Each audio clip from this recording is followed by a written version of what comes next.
Hi students, I'm going to go through page 3-5 here. So hopefully you can follow along in your notes and take some notes. And then you're going to take an exit ticket at the end of this lesson. So page 3 here, one method of solving a system of equations is to graph the equations carefully on the same coordinate grid and find their points of intersection. Make sure we are being careful with our graphing, because if you don't graph appropriately here, you will find the wrong points of intersection. This point or these points are the solutions of the system. So our points of intersection are going to be the solutions in this case. And you have a few different ways that can work. So solve the system by graphing. So the first thing that we need to do in a problem like this is we need to go ahead and graph these. So we've learned how to graph lots of things. We've learned how to graph our absolute value functions, which is what we have here, our linear functions, which is what we have here. We have our quadratics that are going to come up down here. And we have our square root functions as well. So we've kind of learned those 4 different types of functions as our basic ones. So remembering this a little bit here. So absolute value are the v functions, okay? If I'm going to graph this one, my +3 tells me I'm going to go left 3 with the vertex and down 2. So I'm going to go from 0, 0, I'm going to go left 1, 2, 3, and down 2, and put my vertex of my absolute value function right there. And then my absolute value function, if it doesn't have any stretches to it, just goes up in a V, up 1 and out 1 from each one of these points. Now, because I want to be as careful as possible, I'm going to graph a lot of points, and I may have to go in and graph even more. But I'm going to graph throughout here so that we can see this actual function. And then I'm going to connect those dots there the best that I can here. And you can use a straight edge if you want to do this. Again, trying to be as accurate as I possibly can there with that V. Then we have the linear function here. So this is going to be my line, and it could go either direction. But with a linear function, we do the y-intercept, so -7. And again, no left or right. There would be the parentheses would be right here. So there's no left or right to this. There is a down 7. So we're down at 7 down here. And then our stretch is -3, and it's also our slope. So I go down 1, 2, 3 over 1. Remember, -3 is a fraction over +1, so -3 over 1. Once I can't go any further that way, I can do the opposite. I can go up 3 and left 1, up 3 and left 1. Now that's going to be the point that I want here. I'm going to keep continuing this a little bit, and I'm going to realize very quickly this is not going to cross again, so I'm going to stop there, and I'm going to graph this. And I'm not going to try to guess where the line goes beyond the points that I graphed. I'm going to stop there, because if I need to, I will graph more points. But that's what I would have. So to solve this system of equations by graphing, you're looking for where they intersect, which is right here. And then you would answer with that ordered pair. So that ordered pair is at -2, -1, and that would be the solution to that system. So you can have one solution, you can have two, you can have multiple solutions to a system. Okay, you can also have none, and you can also have an infinitely many solutions, but that's our first one. So knowing how to graph our absolute value and our linear functions, here's our practice with graphing our quadratic functions and our square root functions. So our quadratic functions are the u's. So same as before with all of them, I'm going to take the vertex of my u, and I'm going to put it 5 units to the right and 3 units up. So 5 units right and 3 units up. There's going to be the vertex of my u. This one, if I look at it, it is flipped upside down. So if I remember how my quadratic works, it's the fact that 1 squared is 1, so it goes over 1 up 1. So here, instead of going over 1 up 1, I'm going to go over 1 down 1. And you can go over 1 down 1 both ways, the way that the u works. And then with the very basic quadratic, 2 squared is 4, so you go over 2 up 4. So here I'm going to go over 2 down 4 to get to that next point that's there.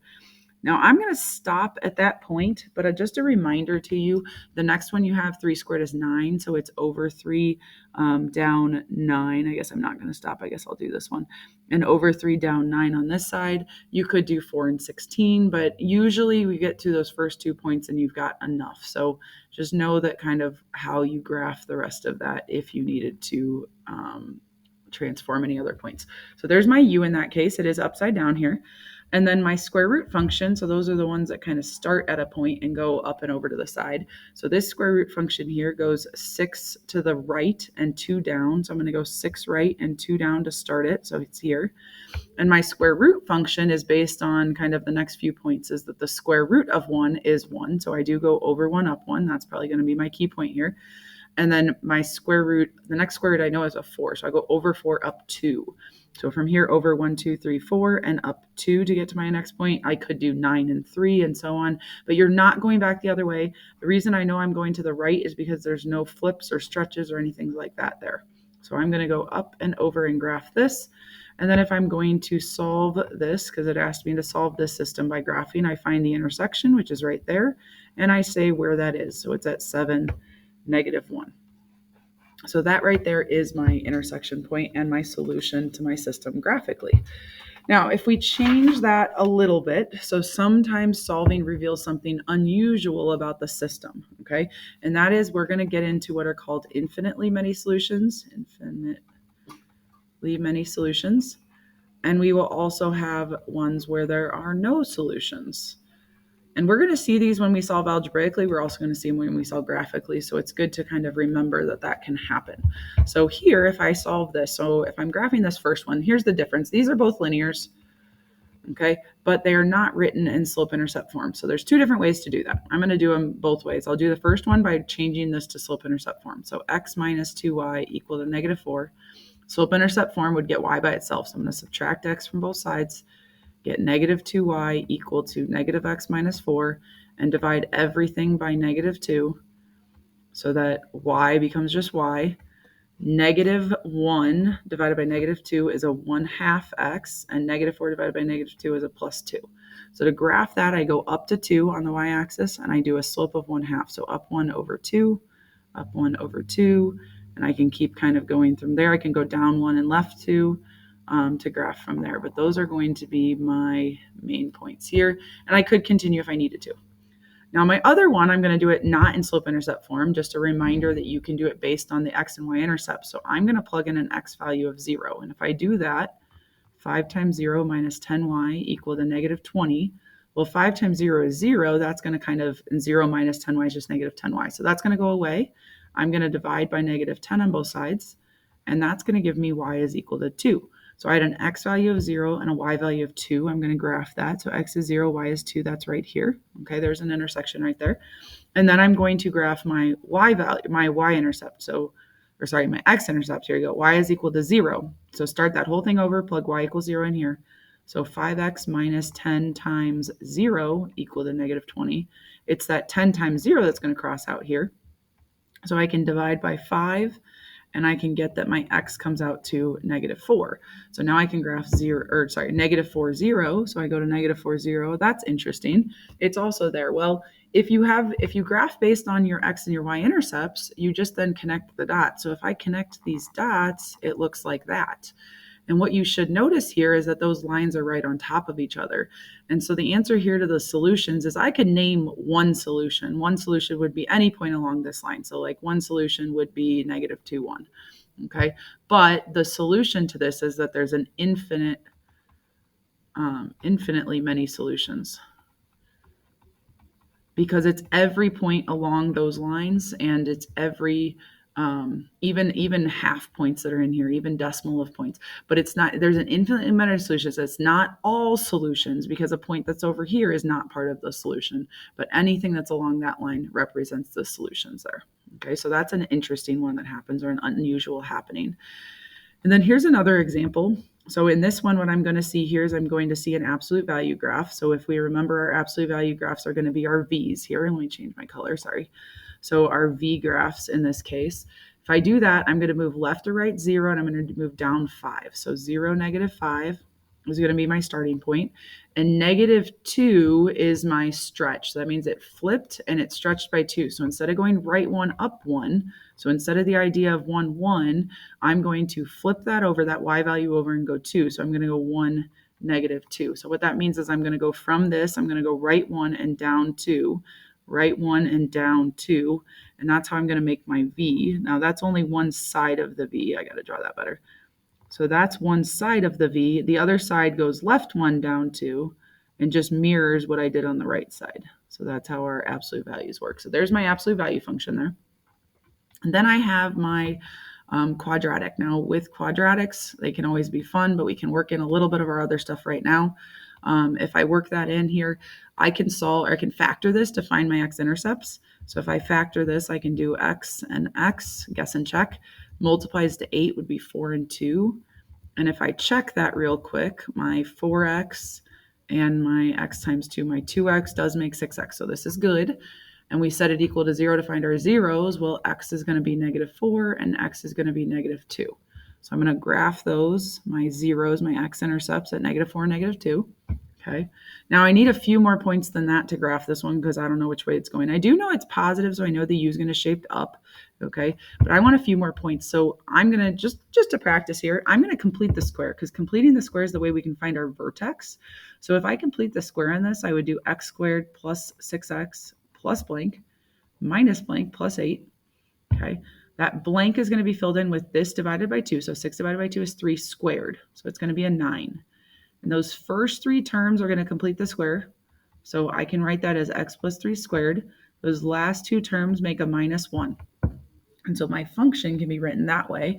And what that tells me is that my vertex is 3 to the left and 1 down. So 3 to the left, 1 down, there's my vertex right there.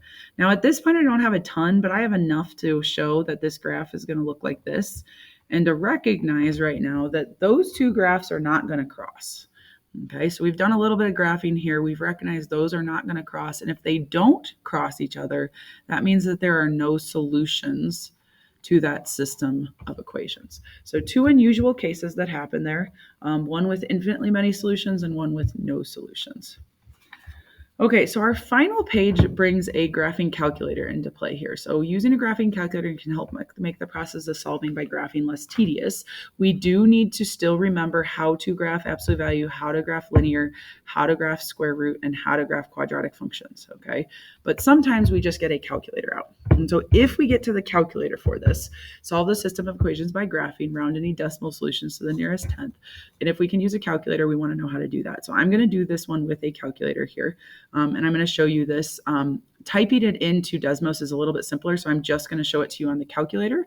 If you're in a calculator, I like to, again, recommend that you don't use the scratch pad. I'm going to go to a new document. I'm going to add a graph because I want a graph here. And the very first thing I'm going to do is, if you notice, this is f of x equals. Well, we don't have it in y equals format. And I could change it to y equals format, but we can actually do something different here. Like I've said before, when you're in here, almost everything is in menu, and that's exactly where you want to go here. And then you would go to graph edit entry, and you can change how you type in a function. So the 2 that we're going to use are function and relation. If I pick relation, notice that it no longer says f of x equals, and it also shows an x comma y, which means it's going to try to solve with an x and a y in it. So I can now type my function in however I want. You may want to make a note of this right here, that again, what I just did is I typed in menu. I went to the graph edit entry, and then I clicked on relation to graph this first one. And that's how I'm going to do that first one here.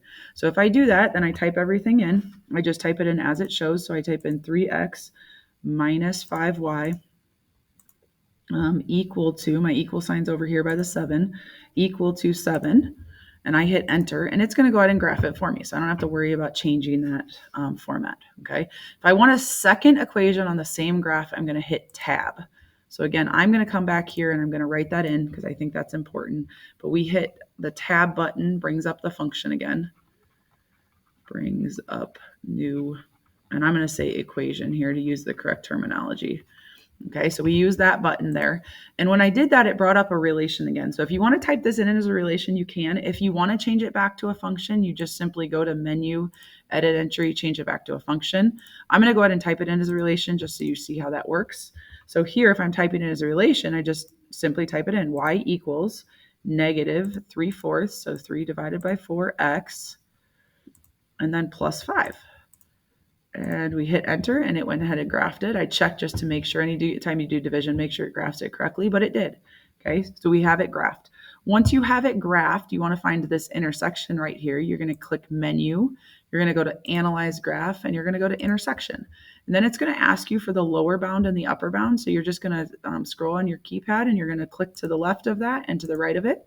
And it's going to give you those ordered pairs there. So for this one, If I go back in here, let me give you one last set of steps here, is that I also did menu, analyze, and then intersection. So those were the keystrokes that I took there. And then once I did that, and I'm going to just sketch myself a quick little graph here. So when I graphed this, it kind of did this and it did this. And there's an intersection point right here. And that point right there had the ordered pair of 4.74 comma 1.44. Now this asks to the nearest tenth, so I'm going to finalize that and say my answer is the ordered pair 4.7 comma 1.4, and I'll go ahead and box that in so we can see it. Okay, so we have ordered pairs as answers here when we have an X and a Y. Now, solve the system by graphing around any decimal solutions to the nearest tenth, so just making sure we remember how to do this.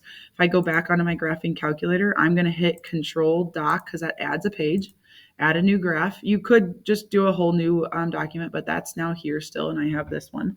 My first function is actually in function form, so I'm going to just leave it, and I'm going to start typing it in. So it's a -3. Make sure you use the negative, not the minus. And then it's times the absolute value of. So the absolute value is in this little thing next to the 9. And then we have our absolute value symbols that are here. So I'm going to click that absolute value of, and we're going to put it in x plus 4. And then after the absolute value, there is a plus 4. So recheck to make sure you typed it in correctly. We did. We hit enter. It goes and graphs that absolute value that's there, which is perfect. I hit tab again, brings up my function bar again, which I don't want to function. So I'm going to go to menu, graph edit entry, relation. So I'm there, and I'm going to type my relation in. So that would be x plus 7y is equal to -10. Again, make sure you're not using the minus. So -10, check and make sure that you typed it in right, hit enter, and you're going to graph that. So I'm going to come back over here to my paper, and I'm going to draw a quick sketch of what we just did. So we have our graph here. We had the absolute value function, the v, that's going to kind of be over here somewhere. And then we have the line that this one is that kind of comes through here a little bit. Not a perfect graph, you get the idea. These 2 points are my answers to this, or my solutions. Where they intersect are your solutions. So if I come back in here to find those intersections, I'm going to hit menu, analyze graph, intersection.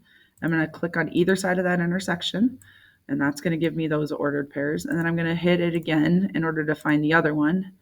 And I'm going to click on either side to see that ordered pair. And I want to give these to the nearest tenth. So I'm going to go ahead and copy those down to the nearest tenth here. Write them as ordered pairs because it does matter that the -5.6 goes with the -0.6. And then the -2.3 goes with the -1.1. Okay, so those are my 2 ordered pair answers that are there. The last thing, I kind of hinted at this, but to fill this in, if a problem is written with y or f of x isolated on one side of the equal sign, that form is called function form. And if the y or f of x is not isolated, then the function is called relation form. Okay, so it's in that form there. Okay, that's what we have for now.